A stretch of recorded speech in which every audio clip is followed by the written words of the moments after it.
What's up, folks? How's it going? This is Watch. Hope you guys are all doing well. And today we're going to be talking about the DJI Mavic Mini 2. Now, I've been having a lot of fun with this thing for the past couple of months, and I was actually a pretty big fan of the original Mini that came out last year. Obviously, now we have 4K capturing capabilities, as well as a whole bunch of other feature set that makes us not only a great successor to the original Mini, but also gives the Mavic Air 2 a big run for its money. And speaking of money, the Mini 2 is actually around half the price as the Air 2, about $420 versus $800 on the Air 2. And when we take a look at the overall share common feature sets and capabilities of both drones, it really begs the question is why would anybody get the Air 2 when you have something so much more compact and yet potentially has almost the same capabilities? Well, today in this video we're going to be taking a look at the Mini 2, comparing it directly against the feature set of the Air 2, and first and foremost we have to talk about the size.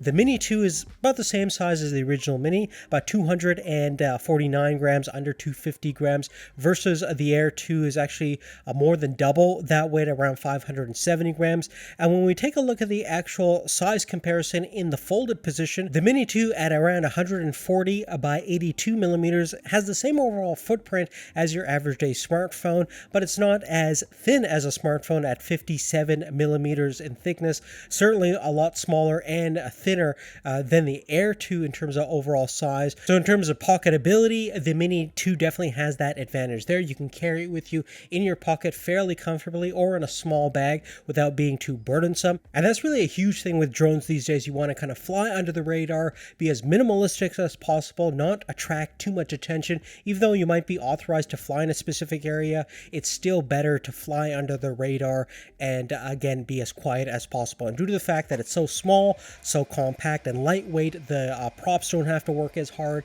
and the overall noise level is quite low on this thing, even quieter than the Air 2 in my experience. Now, in reality, the Mini 2 and the Air 2 from an architectural platform share a lot of common feature sets, but in terms of the core differences between the two, there are only a couple that you should really be aware of. One is the video and stills capabilities on the Air 2 is slightly superior, in the sense that the Mavic Air 2 can record 4K video at 60 frames per second versus you're looking at 30 frames per second at 4K on the Mini 2. You can also shoot 240 frames per second at 1080p resolution on the Air 2 versus you're topped out at 60 FPS on the Mini 2. Interestingly, in terms of the maximum video bitrate, you're only looking at a slight difference, about 120 megabits per second on the Air 2 versus 100 megabits per second on the Mini. Furthermore, on the Air 2, you can capture stills up to 48 megapixels versus 12 megapixels on the Mini 2. And perhaps the most significant difference between the two is actually the imaging sensor itself. It's slightly larger on the Air 2, about a half-inch CMOS chip versus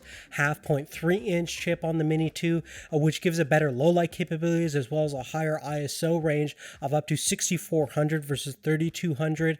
And you also have the ability to capture HDR photos and videos, which is definitely important if you want to capture more details in the highlights and shadows, such as this sunset scene over here that I shot with the Mini 2. You can see that we're losing a decent amount of information in the shadow and highlights versus in a similar scenario, using the Air 2 will retain most of that information. So in these situations, people that are more serious into their aerial videography and photography would probably go with the higher end drones.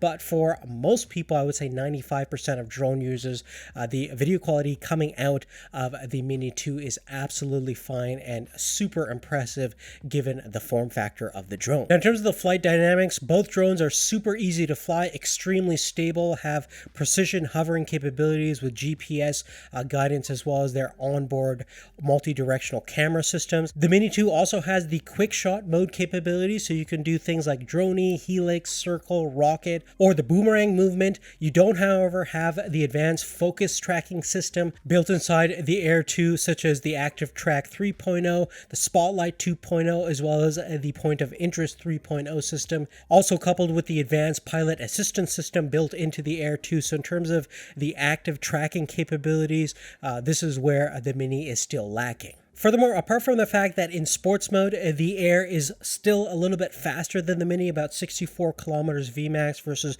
57.6 kilometers, there's actually not a big difference when we take a look at the other parameters in terms of the monitoring capabilities. They actually share the exact same controller interface with the same battery life. Both transmission systems are utilizing OcuSync 2.0 technology with built-in auto switching. There's a minor difference in terms of the live feed coming through the smartphone.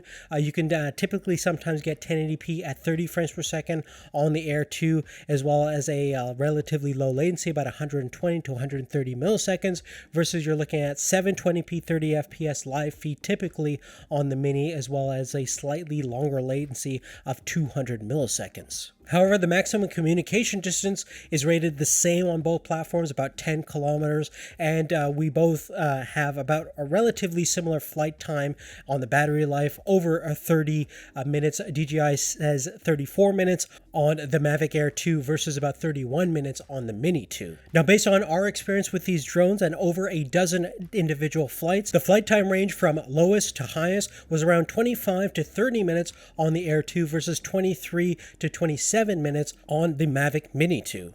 Now, of course, the big question that some of you guys might be asking is the Mavic Air 2 really worth double the price compared to what we have on the Mini 2? And in most case scenarios, I would say no, unless you're an enthusiast or doing this for a commercial application where you need to have every single detail and the most control over your image quality. Even perhaps the Air 2 isn't good enough. You might need to get the Pro in that circumstance. But if you don't need some of the active tracking capabilities and just want great 4K 30 frames per second video in most case scenario, you're going to be perfectly happy and extremely satisfied, especially due to the form factor and the convenience sake of the Mavic Mini 2. And plus, that price range is definitely very comfortable, allows you to invest in other things such as more memory cards, extra batteries, and obviously a whole bunch of different accessories that DJI and other third-party manufacturers are creating for these drones. But for me personally, I think the Mini 2 is extremely impressive. Just the amount of technology they crammed in